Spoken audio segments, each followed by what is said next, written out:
तो चलिए आज इस वीडियो में एक्सरसाइज 11.3 में जो भी फार्मूलाइज होने वाला है उसके बारे में पहले लिखवाएंगे। तो इससे आगे वाला वीडियो में एक्सरसाइज 11.3 के प्रश्न को हल करेंगे। यदि आप चैप्टर 11 के कोई भी वीडियो देखना चाहते हैं तो नीचे डिस्क्रिप्शन में प्लेलिस्ट का लिंक दे दिए हैं, आप वहाँ से जाकर चैप्टर 11 के कोई भी वीडियो देख सकते हैं। तो चलिए शुरू करते हैं जी। तो देखिए एक्सरसाइज 11.3 आपको उसमें समतल पढ़ना है यानी कि प्लेन, और एक्सरसाइज 11.2 में रेखा पढ़े थे यानी कि सरल रेखा यानी कि स्ट्रेट लाइन। तो यहाँ क्या है जी, प्लेन शुरू होता है। तो यहाँ जैसे रेखा का समीकरण होता था कि सदिश समीकरण और कार्तीय समीकरण यानी कि वेक्टर फॉर्म में इक्वेशन ऑफ लाइन, तो यहाँ भी वैसे होता है जी कि सदिश रूप में रेखा का समतल का समीकरण, फिर कार्तीय रूप में समतल का समीकरण। इसमें भी है कि दो समतलों के बीच कोण ज्ञात कीजिए, जिसे रेखा में आप लोग याद किए थे कि दो रेखाओं के बीच कोण। तो चलिए सबसे पहले देखते हैं कि समतल का समीकरण होता क्या है जी। तो देखिए ये देखिए ऊपर जेड अक्ष है, इधर एक्स अक्ष है, और क्या है जी वाई अक्ष है। अब देखिए मूल बिंदु से एगो पी बिंदु है, मूल बिंदु से कुछ आर वेक्टर यानी कि आर दूरी पर पी बिंदु स्थित है। इसका निर्देशांक है एक्स वाई जेड, यानी कि ओपी का स्थिति सदिश है आर वेक्टर। और देखिए इसी से डी दूरी पर एगो एन बिंदु है, और देखिए यहाँ से देखिए एन वेक्टर है, पी एन वेक्टर क्या है जी, उसके बदला क्या है एन वेक्टर है, और जिसका दूरी क्या है ओ एन का दूरी है आपको डी, और यहाँ जो पी एन वेक्टर हो क्या है जी एन वेक्टर है कि a i cap plus b j cap plus c k cap. तो अब समतल का समीकरण ज्ञात करना होगा। डी दूरी पर एगो वेक्टर है तो उस समतल का समीकरण ज्ञात करना है। तो कैसे ज्ञात करेंगे जी, तो सदिश रूप में इसे लिख सकते हैं कि सदिश रूप में समतल का समीकरण। तो कैसे लिख सकते हैं जी, तो ऐसे लिख सकते हैं कि are vector dot N vector बराबर डी वेक्टर। इस सदिश रूप में समतल का समीकरण है जी आर वेक्टर। यदि एन वेक्टर के जगह पर आप यहो बैठा सकते हैं जी इसे कि a i cap plus b j cap plus c k cap बराबर उधर है डी। तो देखिए ये दोनों जो समीकरण है क्या है जी, सदिश रूप में समतल का समीकरण है। अब इसी तरह से यदि इसको आप कार्तीय रूप में लिखना चाहते हैं, कार्तीय रूप में समतल का समीकरण, तो इसे लिख सकते हैं जी। देखिए जहाँ आर वेक्टर है ना, आर वेक्टर के जगह पर क्या बैठाएंगे जी, तो ये आर वेक्टर बराबर एक्स आई कैप प्लस वाई जे कैप प्लस के कैप होगा जी, उसको बैठाइएगा तो आपको आर वेक्टर आ जाएगा जी। तो आर वेक्टर की जगह पर हम क्या बैठा सकते हैं जी, तो एक्स आई कैप ऐसे कि एक्स आई कैप प्लस वाई जे कैप प्लस जेड के कैप, और आगे वाला जैसे था वैसे रह जाएगा कि a i cap b j cap plus c k cap, और बराबर उधर डी जिससे था वैसे जी। तो देखिए क्या किए, उसी को कार्तीय रूप में बदल रहे हैं। तो जहाँ आर वेक्टर है तो आर वेक्टर की जगह पर हम क्या लिख सकते हैं, तो एक्स आई कैप प्लस वाई जे कैप प्लस जेड के कैप, बाकी आगे वाला जैसे था वैसे जी। तो यहाँ पे इसे लिख सकते हैं कि आर वेक्टर बराबर क्या है जी, तो एक्स आई कैप वाई जे कैप जेड के कैप, और एन वेक्टर बराबर तो चित्र में ही दिया हुआ है जी कि एन वेक्टर बराबर है ए i cap b j cap और सी के कैप। तो यही एन वेक्टर के मूल बिंदु से दूरी क्या है जी, डी है। डी क्या है यहाँ पर डिस्टेंस है यानी कि दूरी है। तो देखिए जी गुना हम आप लोग को बताए थे कि आई गुना डॉट वाला कैसे होता है जी, कि आई का गुणांक आई वाला के साथ गुना करता है जी। तो एक्स गुने ए करिएगा तो हो जाएगा आपको ए एक्स प्लस बी गुने वाई करिएगा तो बी वाई, फिर सी गुने जेड करिएगा तो सी जेड बराबर डी। तो देखिए यानी कि समतल का समीकरण सदिश रूप में आप ऐसे लिख सकते हैं कि are vector dot N vector बराबर डी, और उसी को हम कार्तीय रूप में कैसे लिख सकते हैं जी, तो a x plus b y plus c z बराबर डी। ये कार्तीय रूप में समतल का समीकरण है, अब इस सदिश रूप में समतल का समीकरण है। तो चलिए वीडियो को रोक के आप लोग इसको इतना नोट कीजिए, तब हम आगे और बता रहे हैं। तो देखिए जी इसका पहला फार्मूला है कि अभिलंब रूप में समतल का समीकरण। क्या सूत्र इसका पहला है जी, कि अभिलंब रूप में समतल का समीकरण यानी कि equation of a plane in normal form. तो देखिए जी क्वेश्चन बोलेगा कि अभिलंब के रूप में बात करेगा कि अभिलंब के रूप में समतल का समीकरण ज्ञात करिए, तो उसका सूत्र लिखेंगे कैसे। तो देखिए यहाँ चित्र में ऊपर जेड अक्ष है, इधर एक्स अक्ष है, इधर वाई अक्ष है जी, अब देखिए यहाँ अभिलंब मैंने समझ रहे कि लंबवत रहेगा, तो ये देखिए ये ओ एन वेक्टर के लंबवत कौन है जी, पी एन वेक्टर। जो डी दूरी पर है, मूल बिंदु से डी दूरी पर एन बिंदु है, यानी कि ओ एन वेक्टर पर कौन लंब है जी, p n vector, p n vector. यानी कि जब अभिलंब के रूप में रहेगा तब समतल के समीकरण हम कैसे ज्ञात करेंगे। तो देखिए जी आर वेक्टर बराबर तो समझ ही रहे हैं कि आर वेक्टर बराबर स्थिति सदिश है मूल बिंदु से एक्स वाई जेड का, तो ऐसे कि एक्स आई कैप वाई जे कैप जेड के कैप, ये क्या है जी, तो पी बिंदु का स्थिति सदिश है कि आर वेक्टर बराबर एक्स आई कैप प्लस वाई जे कैप प्लस जेड के कैप। अब यहाँ एन वेक्टर, एन वेक्टर क्या है जी, अभिलंब है, मानो लंब है किस पर, ओ एन वेक्टर पर, पी एन वेक्टर लंब है, तो अभिलंब यही दिया हुआ है कि एन वेक्टर बराबर a i cap plus b j cap plus c k cap, ये है। तो देखिए अभिलंब के रूप में ऐसे लिख सकते हैं जी कि सदिश रूप में, पहले सदिश रूप में, तो सदिश रूप में यानी कि इन वेक्टर फॉर्म, ऐसे इंग्लिश में लिख सकते हैं कि इन वेक्टर फॉर्म, इन वेक्टर फॉर्म। तो अभिलंब के रूप में समतल का समीकरण सदिश रूप में ऐसे होता है जी कि are vector dot N cap vector बराबर d, r vector dot N cap बराबर डी, इस सदिश रूप में समतल का समीकरण हुआ जी। अब देखिए एन कैप क्या होता है जी, तो मात्रक सदिश होता है। यहाँ एन कैप क्या, एन वेक्टर नहीं बैठाएंगे, यहाँ क्या बैठाएंगे, इसका मात्रक सदिश, एन वेक्टर का मात्रक सदिश। एन कैप बराबर हम आप लोग को पीछे बता चुके हैं जी कि N vector by N vector का मैग्नीट्यूड, ऐसे फार्मूला है एन कैप का निकालने का। एन कैप यहाँ कौन चीज़ है जी, मात्रक सदिश है। तो इस सूत्र से हम बैठा सकते हैं कि बोलेगा कि अभिलंब के रूप में समतल का समीकरण लिखिए, तो सदिश रूप में ऐसे होगा। अब इसी को कार्तीय रूप भी होता है जी, तो एन कैप वेक्टर समझ गए कि N vector by N vector का मैग्नीट्यूड, ऐसे निकाल के तभी हम बैठाइएगा तो आपका समतल का समीकरण अभिलंब के रूप में हो जाएगा। अब इसी को हम कार्तीय रूप में लिखना चाहे तब कार्तीय रूप में, यानी कि ऐसे लिख सकते हैं कि इन कार्टेशियन फॉर्म, कार्टेशियन फॉर्म। तो कार्तीय रूप में इसे आप लिख सकते हैं जी कि देखिए एन वेक्टर क्या है जी, यहाँ क्या है कि एकांक मात्रक सदिश है, तो मात्रक सदिश ऐसे कि एन कैप बराबर ऐसे L I cap M J cap N K cap.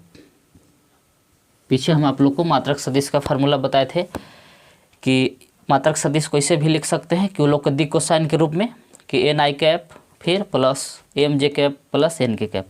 L M N यहाँ का है जी, तो दिक् कोसाइन है, तो मात्रक सदिश को या तो इस रूप में लिखिए या तो इस रूप में, वो फार्मूले है जी।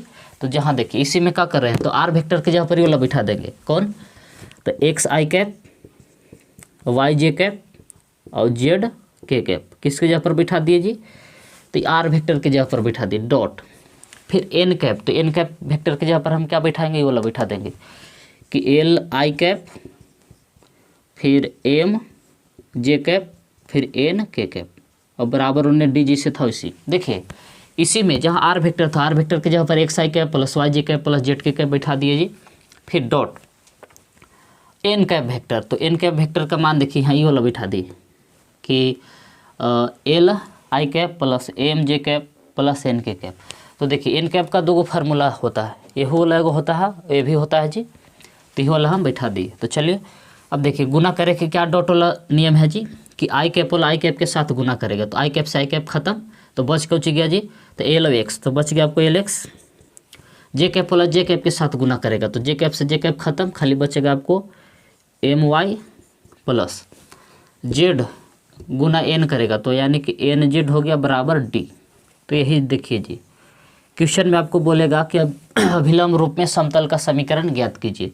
यदि सदिश रूप में कहेगा तो इसे लिखेंगे कि are vector dot N cap बराबर डी।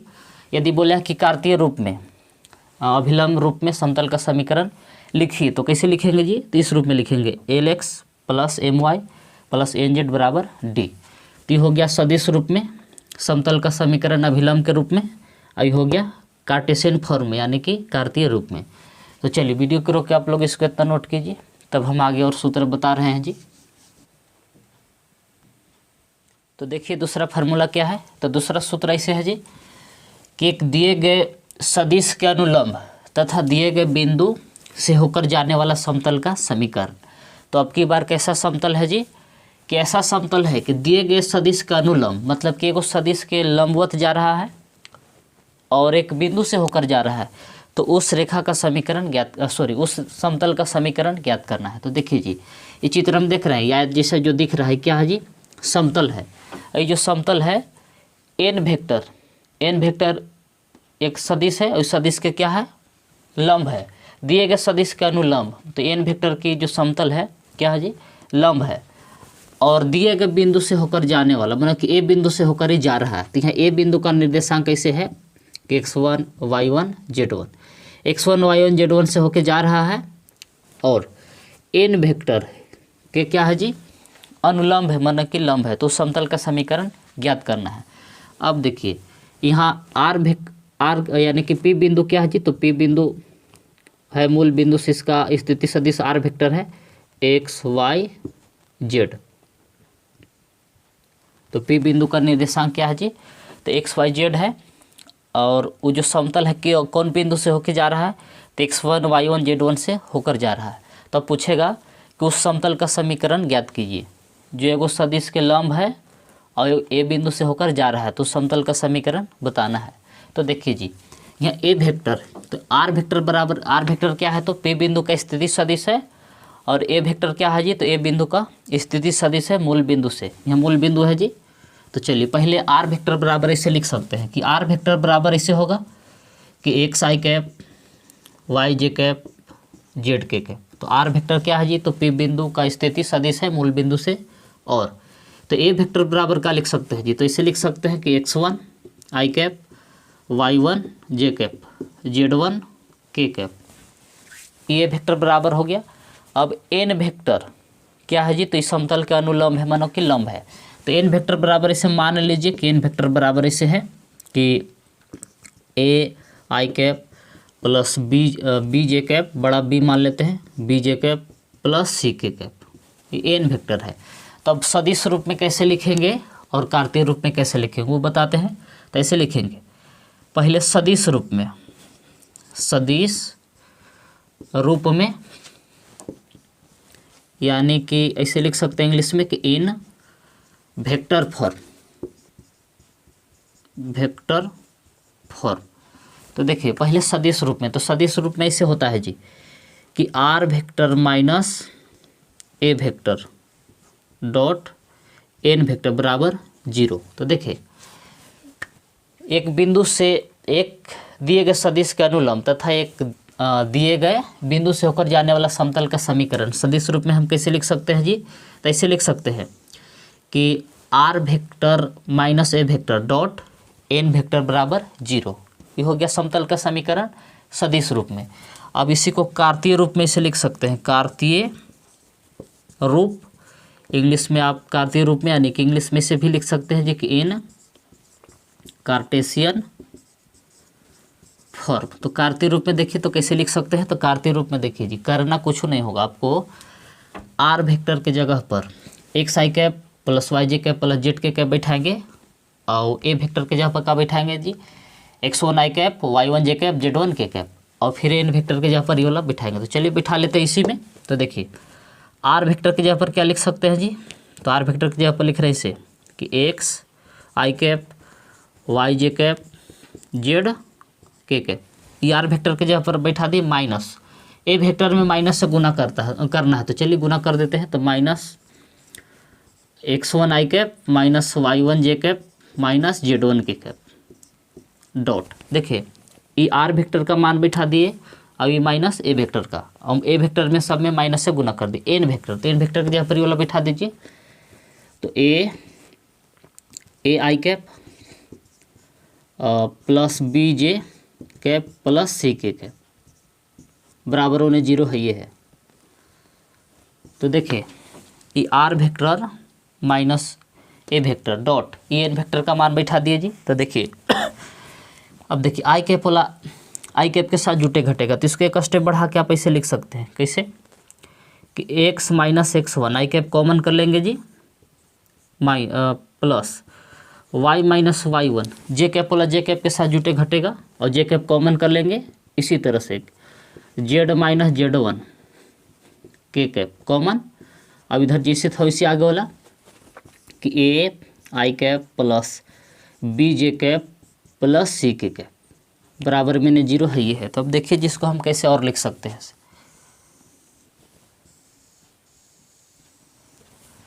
तो देखिए गुना के क्या नियम है जी कि आई कैप वाला अंक आई कैप वाला के साथ गुना करता है, जे कैप वाला अंक जे कैप के साथ गुना करता है जी, जेड कैप वाला अंक के कैप वाला अंक के कैप के साथ गुना करता है। तो देखिए अब आई कैप जे कैप तो इसे हट जाता है डॉट प्रोडक्ट में, तो ए गुने किससे करेंगे x माइनस x1 से, तो इसे कि a into X minus x1 plus J cap वाला अंक जे कैप के साथ गुना करेगा तो इसे कि b into Y minus y1 plus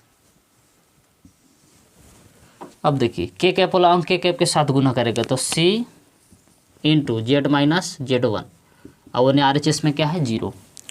तो देखिए जी जो अभी समीकरण आया ना, इस समीकरण क्या है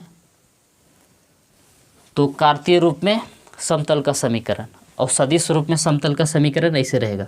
ये कब ऐसे लिखना है कि जब क्वेश्चन में ऐसे बोलेगा तब कि कोई एक सदिश के अनुलंब रहेगा और दिए गए कोई बिंदु से होकर जाएगा, तब बोला कि तब उस समतल का समीकरण लिखिए या उस समतल का समीकरण ज्ञात कीजिए। तो सदिश रूप में आप ऐसे लिख दीजिएगा जी कि r vector minus a vector dot n vector बराबर 0 और उसी को बोला कि कार्तीय रूप में उस समतल का समीकरण लिखिए जो एक बिंदु से होकर जा रहा है और दिए गए सदिश के अनुलंब है। तब कार्तीय रूप में कैसे लिखेला है जी, तो ऐसे लिखना है कि a into X minus x1 plus b into Y minus y1 plus c into Z minus z1। एक कार्तीय रूप में समतल का समीकरण हो गया ये सदिश रूप में। तो चलिए वीडियो को रोक के आप लोग इसको इतना नोट कीजिए, तब हम आगे और बता रहे हैं जी। तो चलिए अब तीसरा फार्मूला को बताते हैं। तो देखिए तीसरा फार्मूला है क्या, तो तीसरा इसे रहेगा जी कि 3 असंरेखीय बिंदुओं से होकर जाने वाले समतल का समीकरण।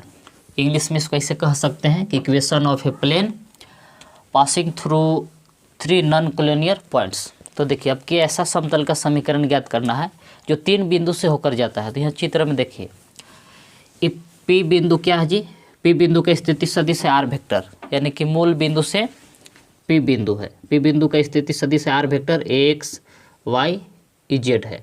अब देखिए 3 गो बिंदु से होकर जा रहा है आर एस टी असंरेख है लोग जी। संरेख बिंदु कब कहते हैं, जब आर एस टी एक ही गो लाइन पर रहेगा तो यानी कि संरेख बोलेंगे।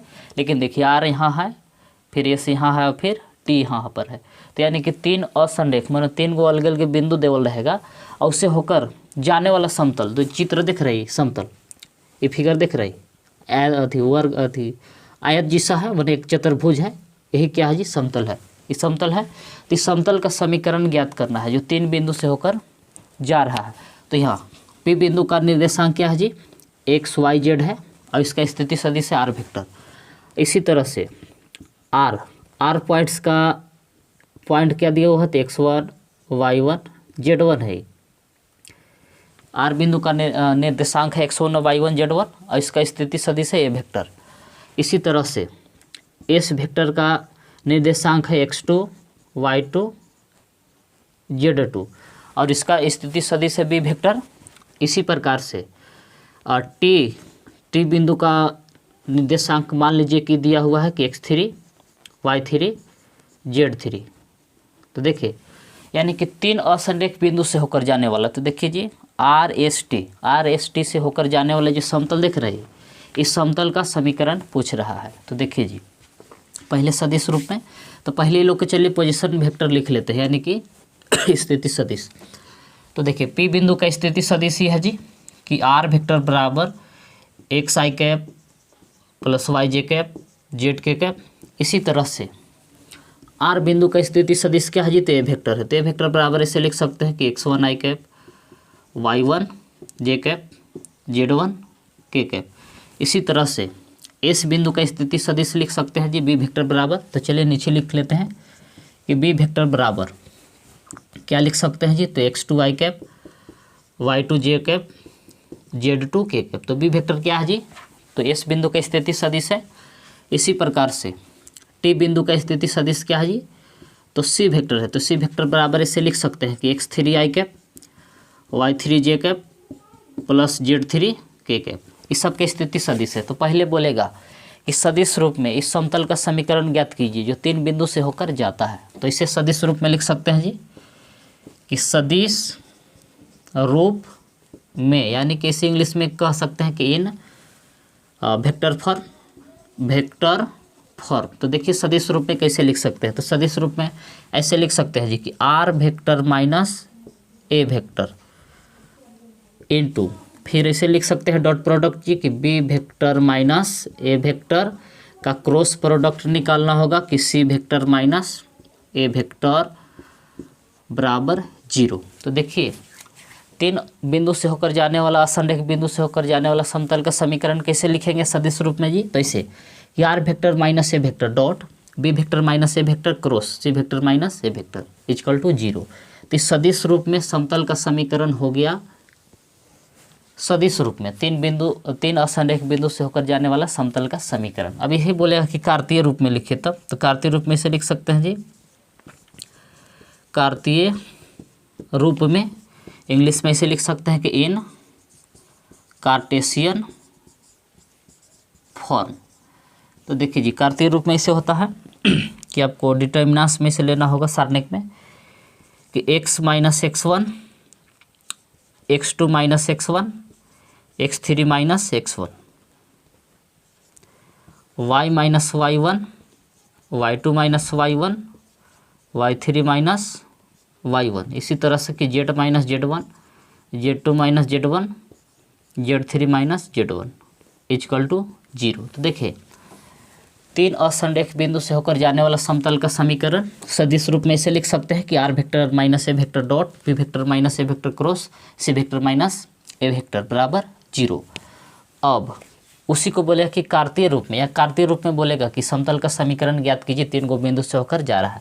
तो उसको कैसे लिखना है आपको जी। तो इसे मोड में यानी कि सारणिक में से सजा लीजिए कि x minus x1, y minus y1, z minus z1, फिर x2 minus x1, y2 minus y1, z2 minus z1, फिर निचला लाइन में इसे आ जाना है कि x3 minus x1, y3 minus y1, z3 minus z2। तो ये हो गया समतल का समीकरण। इस सदिश रूप रूप है यानी कि वेक्टर फॉर्म है, कार्टेशियन फॉर्म है यानी कि कार्तीय रूप है। तो चलिए वीडियो को रोक के आप लोग इसको इतना नोट कीजिए, तब हम आगे और सूत्र बता रहे हैं जी। तो चलिए अब चौथा सूत्र बताते हैं जी। तो देखिए चौथा सूत्र है क्या। तो चौथा सूत्र ऐसे है जी कि समतल के समीकरण का अंतःखंड रूप, यानी कि इसको इंग्लिश में इसे भी कह सकते हैं कि intercept form of the equation of a plane. तो देखिए आपकी जो प्लेन है चित्र में देखिए ये दिखाई दे रहा है, क्या है जी प्लेन है यानी कि समतल है। अब यही समतल का समीकरण किस रूप में बताना है, तो अंतःखंड रूप में। इस समतल है जी त्रिभुज जैसा जो चित्र में आपको दिखाई दे रहा है, यही समतल का समीकरण लिखना है अंतःखंड रूप में। तो देखिए जी समतल जो है एक्स अक्ष पर यहाँ मूल बिंदु से ए दूरी पर काट रहा है। अब यही वाई अक्ष पर मूल बिंदु से कितना दूरी पर काट रहा है जी, बी दूरी पर। और यही जेड अक्ष पर मूल बिंदु से सी दूरी पर काट रहा है। तो देखिए एक्स अक्ष पर इसका अंतःखंड ए है, वाई अक्ष पर इसका अंतःखंड बी है, और जेड अक्ष पर इसका अंतःखंड क्या है जी, सी। अंतःखंड बने जहाँ काट रहा है वाई अक्ष एक्स अक्ष और जेड अक्ष को। तो चलिए पहले इसको एक होता है, सदिश सदिश इसका नहीं होता है। तो इसे लिख सकते हैं कि x by a plus y by b plus z by c बराबर का होता है 1। तो यही अंतःखंड के रूप में हुआ समीकरण जी। ऐसे आप लोग फर्स्ट ईयर में भी पढ़े होंगे कि अंतःखंड के रूप में समीकरण। तो देखिए जी रेखा का समीकरण हुआ पढ़ना था, तो यही अंतःखंड के रूप में होगा कि x by a plus y by b plus z by c बराबर 1। तो ये हो गया आपको अंतःखंड के रूप में। क्वेश्चन में बोलेगा कि अंतःखंड के रूप में समतल का समीकरण लिखिए, तो इसे लिख देंगे, या बोलेगा कि अंतःखंड उसका ज्ञात कीजिए। मतलब समतल का समीकरण दिया रहेगा और आपको बोलेगा कि उसका अंतःखंड ज्ञात कीजिए, मतलब कि ए बी सी का मान ज्ञात कीजिए। तो इस सूत्र पर पहले उसको इस रूप में ले आएंगे, तब फिर ए बी सी का मान लिख देंगे। तो चलिए यही चौथा फार्मूला है। तो अब चलिए वीडियो को रोक के इसको नोट कीजिए, तब हम आगे और सूत्र बता रहे हैं जी। तो चलिए अब पांचवा सूत्र बताते हैं। तो देखिए पांचवा सूत्र है क्या। तो पांचवा सूत्र ऐसे है जी कि दो रेखाओं का सहतलीय होना। तो देखिए कि सदिश रूप में, तो सदिश रूप में रेखा का समीकरण ऐसे देवल रहेगा। पहला लाइन का इक्वेशन है कि L1, मतलब पहला रेखा का इक्वेशन कि आर वेक्टर बराबर A1 vector plus lambda B1 vector. इसी तरह से दूसरा रेखा का समीकरण L2 रेखा का समीकरण ऐसे रहेगा कि आर वेक्टर बराबर A2 vector plus mu B2 vector. देखिए सदिश रूप में दो रेखा का समीकरण है। पहला रेखा का समीकरण ऐसे है जी कि आर वेक्टर बराबर A1 vector plus lambda B1 vector, और दूसरा रेखा का समीकरण क्या दिया हुआ है कि आर वेक्टर बराबर A2 vector plus mu B2 vector. अब बोले कि दर्शाइए कि दोनों रेखा क्या है जी सहतलीय है। तो सहतलीय के रूप में रेखा का समीकरण ऐसे होता है कि A2 vector minus A1 vector निकालेंगे और फिर इसका डॉट प्रोडक्ट करेंगे इसे B1 vector cross B2 is equal to कितना आ जाएगा 0। तो सहतलीय रूप में रेखा का समीकरण ऐसे होता है। यदि A2 vector minus A1 vector dot B1 vector cross B2 vector करते हैं, यदि 0 आ जाता है तो रेखा का होता है जी सहतलीय होता है। किस रूप में? सदिश रूप में। तो रेखा सहतलीय कब होगा? जब इस नियम को पालन करेगा तब। अब यह कार्तीय रूप में, चलिए कार्तीय रूप में यानी कि इन कार्टेशियन फॉर्म। तो कार्तीय रूप में रेखा का पहला लाइन का इक्वेशन इसे देवल है कि x minus x1 by A1, इसी तरह से कि y minus y1 by B1, इसी तरह से कि z minus Z1 by C1। और दूसरा का रेखा का समीकरण ऐसे रहेगा L2 का जी कि x minus x2 by A2, y minus y2 by B2, z minus Z2 by C2। ये दो रेखा का समीकरण देवल रहेगा किस रूप में जी? कार्टेशियन फॉर्म में। अब तो कार्तीय रूप में हम रेखा को सहतलीय कैसे दर्शा सकते हैं? तो इसको ऐसे कि मोड के अंदर ले लेंगे जी इसे कि x2 माइनस x1, फिर y2 minus y1, z2 minus z1, a1 b1 c1। इसी प्रकार से लिखेंगे a2 b2 c2 बराबर आ जाएगा 0। तो देखिए जी सदिश रूप में ऐसे होगा। रेखा सहतलीय कब होगा? जब सदिश रूप में कंडीशन पालन करेगा तब कि A2 vector minus A1 vector dot B1 vector cross B2 vector बराबर 0 आएगा, तब रेखा क्या हो जाएगा जी? सहतलीय होगा सदिश रूप में। और कार्तीय रूप में रेखा को सहतलीय होना दर्शाना है तो कैसे करेंगे? तो x2 minus x1, y2 minus y1, z2 minus z1, a1 b1 c1, फिर a2 b2 c2। और ऐसे करेंगे। यदि बराबर में 0 आ जाता है, LHS बराबर RHS आ जाएगा, तो कहेंगे कि रेखा क्या है जी? सहतलीय है। मतलब दोनों रेखाएं क्या है? सहतलीय है। तो चलिए वीडियो करो कि आप लोग इसको इतना नोट कीजिए, तब हम अगला सूत्र और बता रहे हैं।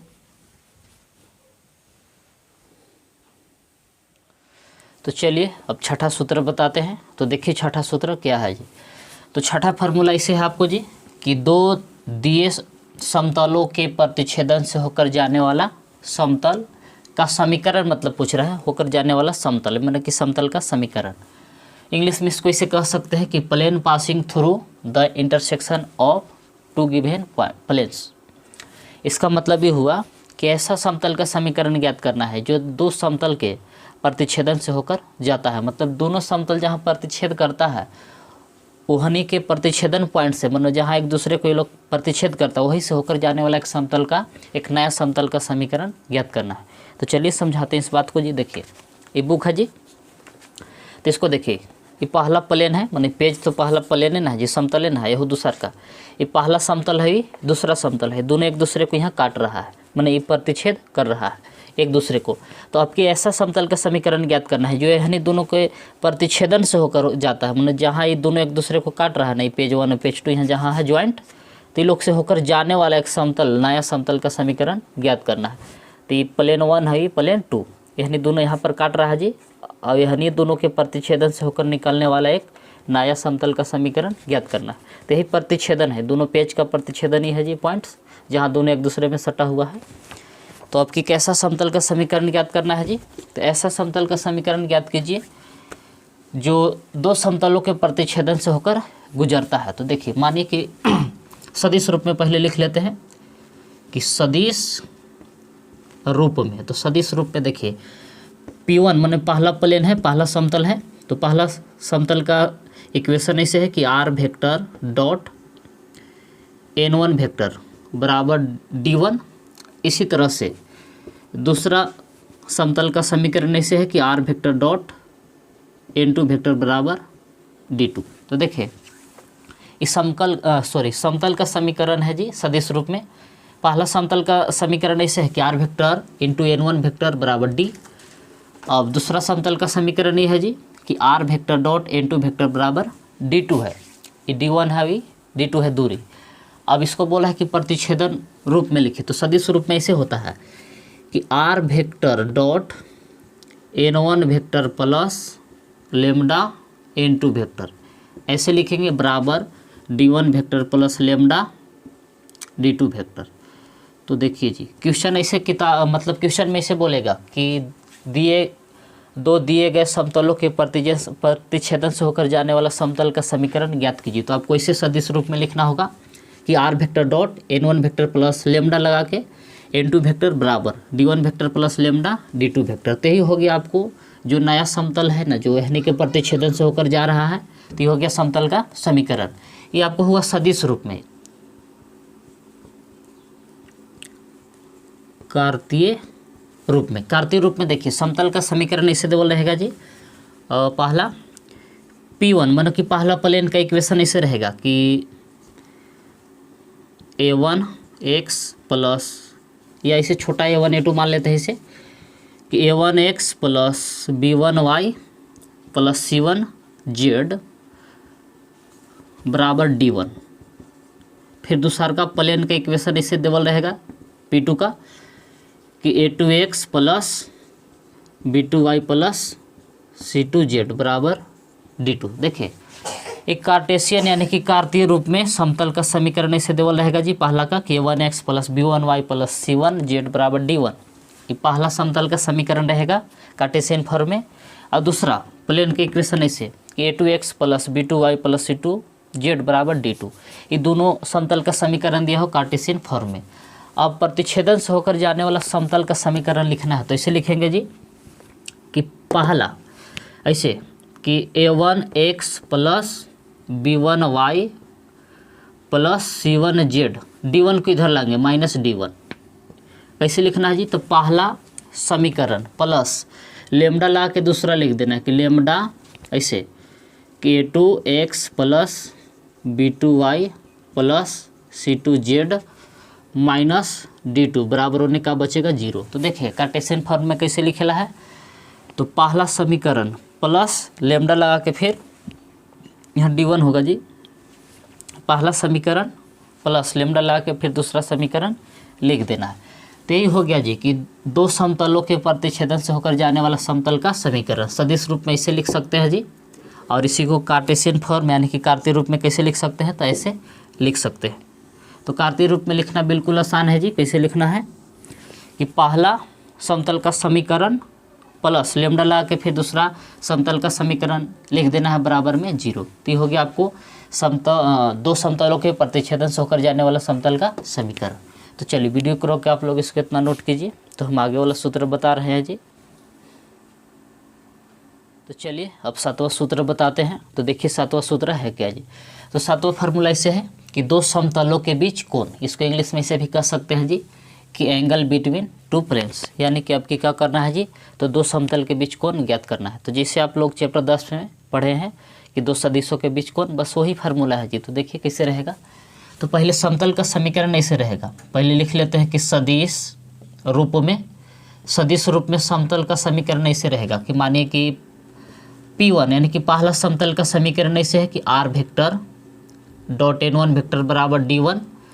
इसी तरह से दूसरा समतल का समीकरण ऐसे रहेगा कि r vector dot n2 vector बराबर d2। ये पहला समतल का समीकरण है, भी दूसरा समतल का समीकरण है।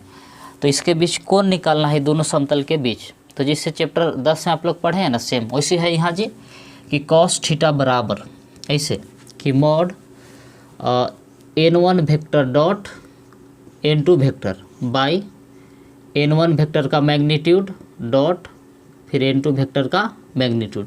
ये फार्मूला पर हम लोग क्या कर सकते हैं जी, तो दो समतलों के बीच कोण ज्ञात कर सकते हैं। तो वहाँ कैसे था जी कि b1 वेक्टर डॉट b2 या a vector dot b vector के आधार पर निकालते थे, बस सेम फार्मूला हुई है जी। तो इस सूत्र पर हम दो समतलों के बीच कोण निकाल सकते हैं सदिश रूप में।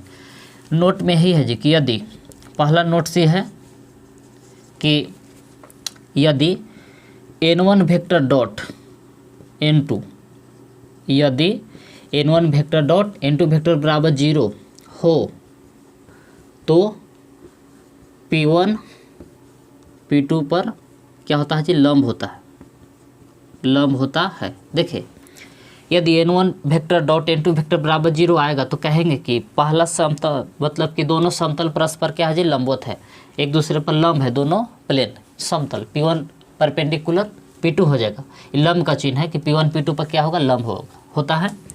दूसरा, यदि n1 वेक्टर बराबर लेमडा n2 वेक्टर आता है हो तो p1 पैरेलल p2 होता है, यानी कि दोनों समतल क्या हो जाते हैं, एक दूसरे के समांतर हो जाते हैं। कब? जब ऐसे रहेगा तब कि n1 वेक्टर बराबर लेमडा n2 वेक्टर रहेगा तब। अब कार्तीय रूप में देखिए, कार्तीय रूप में, तो कार्तीय रूप में समतल का समीकरण ऐसे देवल रहेगा। p1 पहला समतल का इक्वेशन ऐसे रहेगा जी कि a1x b1y प्लस c1z बराबर d1, ये पहला समतल का समीकरण रहेगा। इसी प्रकार से अब दूसरा समतल का इक्वेशन ऐसे रहेगा जी कि a2x plus b2y plus c2z बराबर d2। तो देखिए इस समतल का समीकरण देवल रहेगा किस रूप में, कार्टेशियन फॉर्म में। पहला समतल का समीकरण है, अभी दूसरा समतल का समीकरण है, अभी दोनों के बीच कोण ज्ञात करना है। तो बस ऐसे कॉसेट थीटा बराबर सूत्र लगेगा कि mod a1 a2 plus b1 b2 plus c1 c2 by root under ऐसे कर सकते हैं जी कि a1 वेक्टर के स्क्वायर प्लस b1 वेक्टर के स्क्वायर प्लस c1 वेक्टर के स्क्वायर। इसी तरह से दूसरा में ऐसे कि a2 वेक्टर के स्क्वायर b2 वेक्टर के स्क्वायर c2 वेक्टर के स्क्वायर। तो देखिए यदि कार्तीय रूप में समतल का समीकरण ऐसे रहेगा तो दो समतलों के बीच कोण कैसे निकाल सकते हैं, तो इस सूत्र पर बिठा के लिख सकते हैं, ये ज्ञात कर सकते हैं जी a1 a2 plus b1 b2 plus c1 c2 by root under a1 के स्क्वायर प्लस b1 के स्क्वायर प्लस c1 के स्क्वायर, फिर रूट अंडर a2 के स्क्वायर b2 के स्क्वायर प्लस c2 के स्क्वायर। तो इसमें भी दो नोट है वैसे जी, नोट। तो ये हमें क्या नोट है इससे देखिए, तो इसमें पहला नोट है कि यदि ऐसे रहेगा कि a1 dot a2 plus b1 dot b2 plus c1 dot c2 बराबर 0 हो तो p1 p2 पर क्या होता है जी, परपेंडिकुलर होता है, मतलब कि लंब होता है। तो लंब कब होता है कि जब ऐसे देखेंगे कि यदि a1 a2 plus b1 b2 plus c1 c2 बराबर 0 आ जाएगा तो कहेंगे कि दोनों समतल परस्पर क्या है जी, लंब है, मतलब एक दूसरे पर लंब है, परपेंडिकुलर है। या दूसरा कंडीशन ऐसे है कि यदि a1 बाई a2 बराबर आ गया b1 बाई b2, ऐसे लिखेंगे कि यदि a1 बाई a2 बराबर आ जाएगा कि b1 बाई b2 बराबर आ जाएगा c1 बाई c2 हो तो p1 पैरेलल p2 होता है। कब होता है जी, देखिए यदि a1 बाई a2 बराबर b1 बाई b2 बराबर c1 बाई c2 आ जाएगा तो दोनों समतल क्या होगा जी, एक दूसरे के पैरेलल होगा, मतलब कि समांतर होगा। तो चलिए वीडियो को रोक के आप लोग ये भी सूत्र को लिखिए, तो फिर हम अगला सूत्र बता रहे हैं। तो चलिए अब अगला सूत्र क्या है से देखिए। तो अगला सूत्र ऐसे है जी कि एक रेखा और एक समतल के बीच कोण, यानी कि angle between a line and a plane. तो अब की बात देखिए जी, एगो रेखा रहेगा और एगो समतल रहेगा और उन्हीं के बीच कोण ज्ञात कर ला कहेगा तब। तो देखिए रेखा का इक्वेशन इससे होता है जी कि रेखा यानी कि लाइन, इसको मान लेते हैं एल, माने लाइन का इक्वेशन है कि आर वेक्टर बराबर a vector plus lambda b vector, ये रेखा का समीकरण होता है जी। अब प्लेन माना कि पी से कहा है प्लेन, तो प्लेन का इक्वेशन ऐसे होता है कि are vector dot N vector बराबर डी। तो देखिए ये रेखा का समीकरण दिया हुआ है और ये बगल वाला का है जी समतल का समीकरण दिया हुआ है। तो ये दोनों के बीच कोण ज्ञात करना कहेगा तो कोण ऐसे निकाल सकते हैं कि साइन थीटा बराबर इससे निकलता है कॉस थीटा बराबर नहीं, गुना ऐसे होगा कि B vector dot N vector, कैसे जी, b vector dot N vector by b vector का मैग्नीट्यूड फिर एन वेक्टर का मैग्नीट्यूड, सूत्र वही है। तो इस सूत्र के आधार पर एक रेखा एक समतल के बीच कोण ज्ञात कर सकते हैं। तो इसमें भी कुछ नोट्स बनता है जी, नोट। तो नोट ये है कि यदि ऐसे रहेगा कि यदि b1 vector dot B vector dot N vector बराबर 0 हो तो, मानो कि गुना करे 0 आ जाएगा, हो तो एल पैरेलल पी होता है। इसका मतलब ये हुआ कि जो रेखा है समतल के क्या हो जाएगा जी, समांतर हो जाएगा, मतलब कि रेखा और समतल एक दूसरे के क्या हो जाएगा, समांतर हो जाएगा। दूसरा नोट कि यदि ऐसे रहेगा कि बी वेक्टर बराबर एन या lambda N vector, B vector बराबर एन लेमडा एन वेक्टर हो तो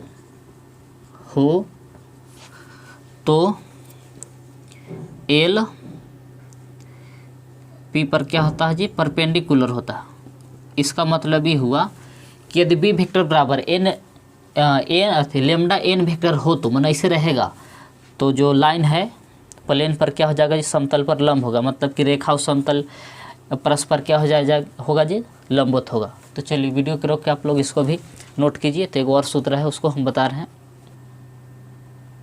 तो देखिए अगला सूत्र क्या है। तो अगला सूत्र ऐसे है जी कि समतल से दिए गए बिंदु की दूरी, इंग्लिश में इसको ऐसे कह सकते हैं कि distance of a point from a plane, यानी कि देखिए एक बिंदु से समतल की दूरी। तो देखिए नीचे जो चित्र हम दिखाई दे रहा है समतल है, और समतल का समीकरण ऐसे है कि x plus b y plus c z बराबर डी, और ए बिंदु है तो ए बिंदु की दूरी माने कि छोटा डी है। तो यही आपको ज्ञात करना है कि ए बिंदु की कितना दूरी है ये समतल से।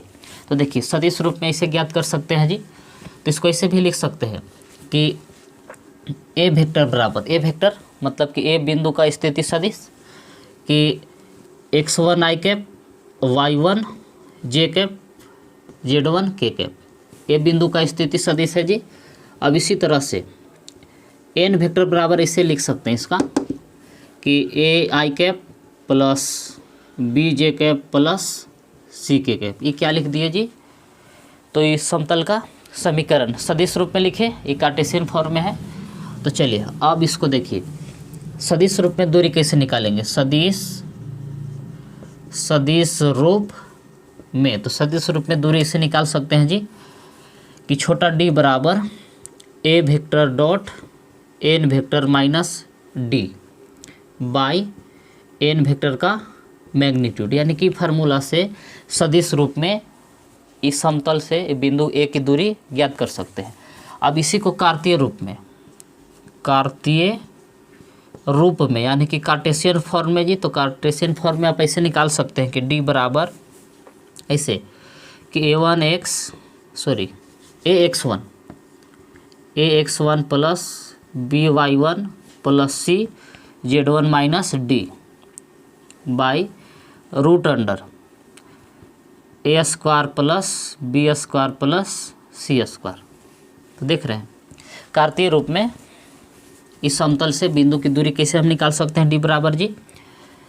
तो a1x plus b1y plus c1z minus d by root under a square plus b square plus c square, यानी कि इस सूत्र पर कार्तीय रूप में समतल, ये जो नीचे समतल देवल है इस समतल से ए बिंदु की दूरी डी निकाल सकते हैं। तो यही हो गया आपको एक्सरसाइज 11.3 का फाइनल सूत्र। तो अगला वीडियो में एक्सरसाइज 11.3 के प्रश्न को हल करेंगे जी। तो चलिए।